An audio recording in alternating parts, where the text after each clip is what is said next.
అవకాశం చాలా రోజులు మేము ఎదురు చూస్తున్నాం. మరి మాట్లాడే అవకాశం దొరుకుతుందని మరి ఈరోజు అవకాశం రావడం అదృష్టంగా భావిస్తున్నాను. మరి మా ప్రాంత సమస్యలని చెప్పడానికి ఆ ప్రాంత వాసులందరూ కూడా ఒక బీదవాడిని పేదవాడిని ఇంద్రమ్మ ఇంట్లో ఉండే వ్యక్తిని ఈరోజు చట్టసభలో పంపించారు. మరి ఈ చట్టసభలో పంపించడానికి గౌరవ ముఖ్యమంత్రి రేవంత్ రెడ్డి గారు అదేవిధంగా కాంగ్రెస్ పార్టీ అగ్రనాయకత్వం వారందరికీ కూడా హృదయపూర్వకంగా రెండు చేతులు ఎత్తి దండం పెడుతున్నాను. అధ్యక్ష సార్, మా ప్రాంతంలో చాలా సమస్యలు ఉన్నాయి. ఎందుకంటే ఆదిలాబాద్ జిల్లా వెనుకబడిన జిల్లా అని చాలామంది మాట్లాడుతూ పోయారు, కానీ ఆ ప్రాంతాన్ని పూర్తి స్థాయిలో విస్మరించడం అనేది జరిగింది.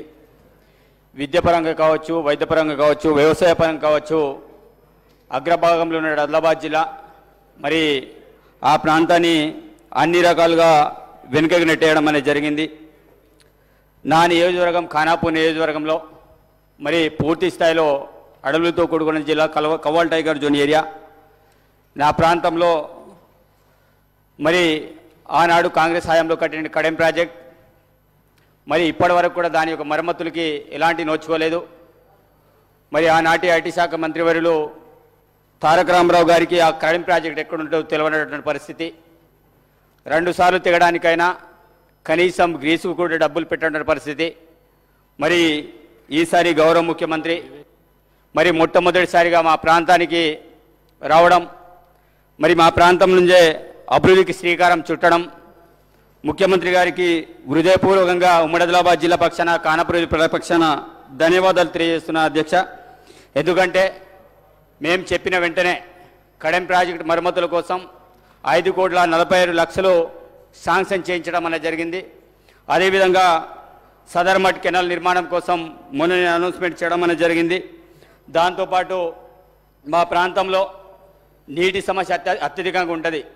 మరి మిషన్ భగీరథ ద్వారా మేము ఇంటింటికి నల్లాలు నీళ్ళు ఇస్తామని చెప్పారు, కానీ ఏ ప్రాంతంలో కూడా నీళ్ళు రాక మరి చాలామంది ఎండాకాలం వస్తే ఎడ్ల బండ్లు పట్టుకొని మరి సుదూర ప్రాంతంలో పోయి నీళ్లు తీసుకొచ్చే పరిస్థితి ఆదిలాబాద్ జిల్లాలో కనబడుతుంది. మరి గట్టెబల్లి కావచ్చు, దొడద కావచ్చు, చాలా ప్రాంతాలు మారుమూల ప్రాంతాల్లో మరి నీటి సమస్యలు ఉన్నాయి. అందుకే మొన్న గౌరవ ముఖ్యమంత్రి ఆర్థిక శాఖ మంత్రివర్యులు కూడా మరి 60 కోట్లు శాంక్షన్ చేయించడం జరిగింది. కాబట్టి వారికి ధన్యవాదాలు తెలియజేస్తున్నాను. అదేవిధంగా మా ప్రాంతంలో మరి వ్యవసాయ పరంగా కడెం ప్రాజెక్టుతో పాటు సదర్మట్, అదేవిధంగా చిక్మన్ ప్రాజెక్ట్, అదేవిధంగా మతడి ప్రాజెక్ట్, చాలా ప్రాజెక్టులు కట్టారు. మరి మిషన్ కాకతాయి పేరు మీద మేము పూడికి తీస్తాం, కాలువలు నిర్మిస్తామని చెప్పారు. కానీ కోడి గెలికినట్టు గెలికేసి పూర్తి స్థాయిలో వదలారు తప్ప ఎక్కడ కూడా ఆ మిషన్ భగీరథ ద్వారా ఎక్కడ కూడా ప్రయోజనం చేకూరలేదు. కాబట్టి ఆ ప్రాంతంలో ఆ యొక్క ఇప్పటికైనా మన ప్రభుత్వం మిగతా ఏవైతే కాలువ నిర్మాణ పనులు ఉన్నాయో వాటిని వెంటనే పూర్తి చేయాలని నేను విజ్ఞప్తి చేస్తున్నాను. అదేవిధంగా మా ప్రాంతంలో వైద్యపరంగా చాలా అనేక రకాల ఇబ్బందులు ఉన్నాయి. మరి ఉట్నూరు ప్రాంతంలో డిహెచ్సి హాస్పిటల్ని ఏర్పాటు చేశారు. అదేవిధంగా పోయినసారి మదర్ చైల్డ్ హాస్పిటల్ని శాంక్షన్ చేశారు. మరి గౌరవ ఆనాటి వైద్య శాఖ మంత్రి మేము ఆనాడు రిప్రజెంటేషన్ ఇవ్వడానికి పోతే కనీసం మమ్మల్ని కలవనీయకుండా చేశారు, పోలీసులను అడ్డు పెట్టుకొని ఇది చేశారు. కానీ ఈరోజు ఉట్నూరు కేంద్రం అనేది మరి ఉమ్మడి ఆదిలాబాద్ జిల్లాలోనే సెకండ్ జిల్లా కేంద్రంగా చెప్పినటువంటి ఏజెన్సీ ప్రాంతం అక్కడ మదర్ చైల్డ్ హాస్పిటల్ శాంక్షన్ అయితే దాన్ని కూడా క్యాన్సిల్ చేయడం జరిగింది. దాని యథావిధంగా మళ్ళా పునర్నిర్మాణం అక్కడ శాంక్షన్ చేయాలి, ఎందుకంటే ల్యాండ్ కూడా అలాట్మెంట్ చేయడం జరిగింది. అదేవిధంగా ఉట్నూరులో మత్తు డాక్టర్ సంబంధించిన డాక్టర్లు కావచ్చు, ఆర్థోపెడిషియన్ కావచ్చు, అదేవిధంగా గైనకాలజిస్ట్ కావచ్చు, ఈ పోస్టులన్నీ కూడా పూర్తి స్థాయిలో వేకెంట్లు ఉన్నాయి అధ్యక్ష. ఎందుకంటే తప్పకుండా అక్కడ భర్తీ చేయాలి. అదేవిధంగా ఆదిలాబాద్ జిల్లా కేంద్రంలో మరి నిన్న గౌరవ శాసనసభ్యులు ఒక అంటే మొన్న మాట్లాడారు, కానీ మళ్ళీ ఇంకొకసారి మిమ్మల్ని గుర్తు చేస్తున్న సూపర్ స్పెషాలిటీ ఆసుపత్రి నిర్మాణం చేశారు. మళ్ళీ అధికారంలో రావాలనే ఆలోచనతో దాని ఆర్భాటంగా పోయి ఇనాగ్రేషన్ చేశారు, కానీ అక్కడ సిబ్బంది మాత్రం ఒక్కరిని కూడా నియమించలే. ఇప్పటికీ ఆ సూపర్ స్పెషాలిటీ ఆసుపత్రి పూర్తి స్థాయిలో అలాగే ఉంది. కాబట్టి ఇమ్మీడియట్లీ దాంట్లో పూర్తి స్థాయిలో సిబ్బందిని నియమించాలని విజ్ఞప్తి చేస్తున్నాము.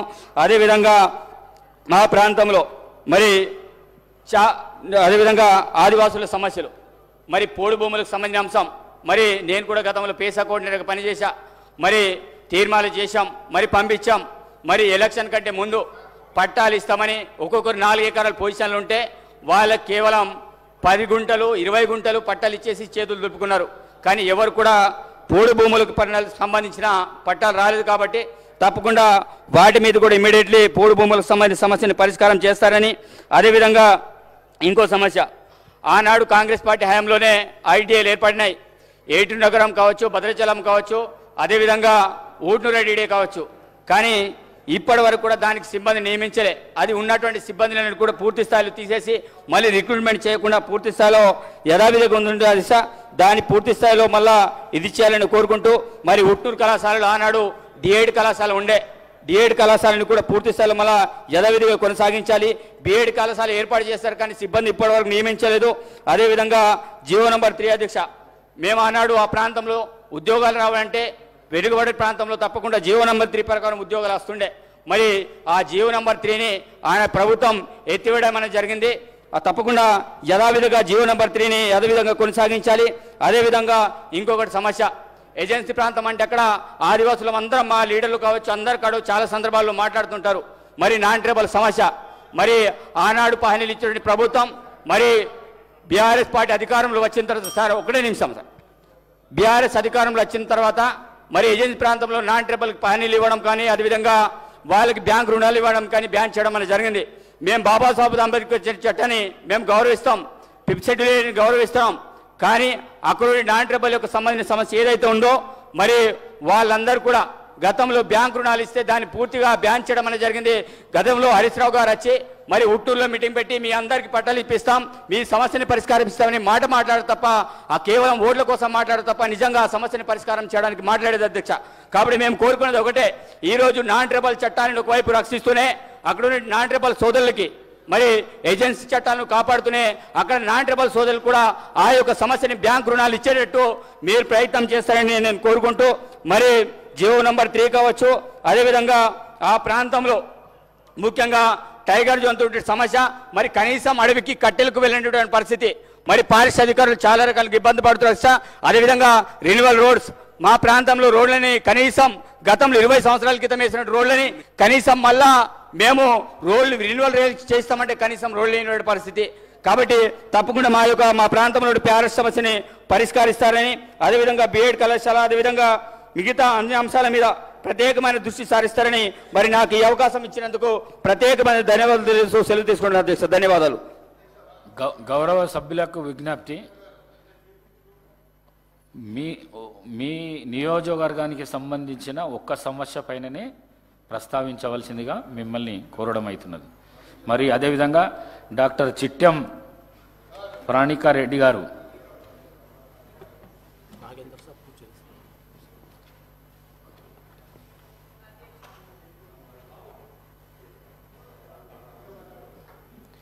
అధ్యక్ష, ఈరోజు కొత్తగా ఎన్నికై మొదటిసారి ఈ సభలో మాట్లాడే అవకాశం ఇచ్చినందుకు మీకు ప్రత్యేక ధన్యవాదాలు తెలుపుకుంటున్నాను అధ్యక్ష.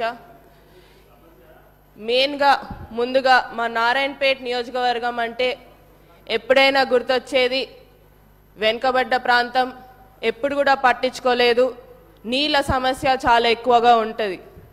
ఈరోజు మా నారాయణపేట నియోజకవర్గ ప్రజలందరి తరపున, రైతు మిత్రుల తరపున ఈరోజు మాకు పండగ లాగా ఏదైతే ముఖ్యమంత్రి గారు మాకు జియో 69 ద్వారా Narayanpet Kodangal lift irrigation administrative sanction అనేది ఇవ్వడం జరిగింది.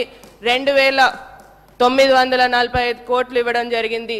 దానికోసమని ప్రత్యేకంగా ముఖ్యమంత్రి గారికి మరియు ఇరిగేషన్ మంత్రివర్యులు ఉత్తమ్ కుమార్ రెడ్డి గారికి ప్రత్యేక ధన్యవాదాలు తెలుపుకుంటున్నాం అధ్యక్ష.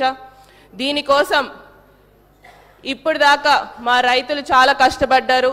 ఈరోజు మాకైతే పండగలాగా ఉంది అధ్యక్ష. మా నియోజకవర్గంకి వెళ్తే రైతులు చాలా సంతోషంగా ఉన్నారు. ఈ ప్రాజెక్ట్ వల్ల ఏదైతే 1,00,000 ఎకరాలకి నీళ్ళు అనేది మాకు సాగునీరు అనేది రాబోతుంది. ఎందుకంటే వలసలు జిల్లాగా మారిందని చెప్పి ఇంతకుముందు కూడా అన్నారు. అవే వలసలు తగ్గి మళ్ళీ తిరిగి అదే వలసలు పోయిన వాళ్ళు తిరిగి వచ్చి వాళ్ళ భూముల్లో వాళ్ళ పంట పొలాలను కోసమని పనిచేసుకోవడానికి అవకాశం ఇచ్చినందుకు ప్రత్యేక ధన్యవాదాలు అధ్యక్ష. దీంతో పాటు రెండే సమస్యలు అధ్యక్ష. మా దాంట్లో ఉన్నది ఏంటంటే మెయిన్గా నారాయణపేట్ అంటే గుర్తొచ్చేది చేనేత రంగం అధ్యక్ష. చేనేత రంగంని కూడా నారాయణపేట్గా మీ ద్వారా ముఖ్యమంత్రి గారిని మరియు టెక్స్టైల్ ఇండస్ట్రీ మంత్రివర్యులు తుమ్మల నాగేశ్వరరావు గారిని నారాయణపేట్ నియోజకవర్గంలో చేనేత కార్మికుల ఉపాధి కోసమని ఒక టెక్స్టైల్ పార్క్ని మంజూరు చేయాలని మా మనవి అధ్యక్ష. దీంతో పాటు చాలా ఉన్నాయి అధ్యక్ష సమస్యలు. ముఖ్యంగా యువకులకు ఉపాధి కల్పించాలని దానికోసమని ప్రత్యేకంగా ఇండస్ట్రియల్ పార్క్ కానివ్వండి, ఫుడ్ ప్రాసెసింగ్ యూనిట్ కానివ్వండి, ఇలాంటి ఏర్పాట్లు చేస్తే మాకు అక్కడ ఉన్న యువకులు అన్ఎంప్లాయ్మెంట్గా చాలా మంది ఉన్నారు అధ్యక్ష, వారికి కూడా ఉపాధి అందుతుందని తెలియజేసుకుంటూ, దీంతో పాటు చివరిగా నేను డాక్టర్ కాబట్టి అధ్యక్ష ఒకటే, అక్కడ మాకు స్టాఫ్ అనేది చాలా తక్కువ ఉంది అధ్యక్ష. మాకు ఈ ఏదైతే డిస్ట్రిక్ట్ హాస్పిటల్ కానివ్వండి ఆడ స్టాఫ్ అనేది సరిగ్గా ఉండదు. మా పిహెచ్సిలు సిహెచ్సిలు ప్రతి ఒక్క ప్లేస్లో కూడా స్టాఫ్ చాలా తక్కువ ఉంది అధ్యక్ష. ఆ స్టాఫ్ కోసమని కూడా మా హెల్త్ మినిస్టర్ వర్యులని దామోదర్ రాజనరసింహ గారిని మరొకసారి కోరడం జరుగుతుంది. ఏదైతే స్టాఫ్ అనేది కూడా పెంచాలని కోరుతున్నాం అధ్యక్ష. ఈ అవకాశం ఇచ్చినందుకు ప్రత్యేక ధన్యవాదాలు అధ్యక్ష.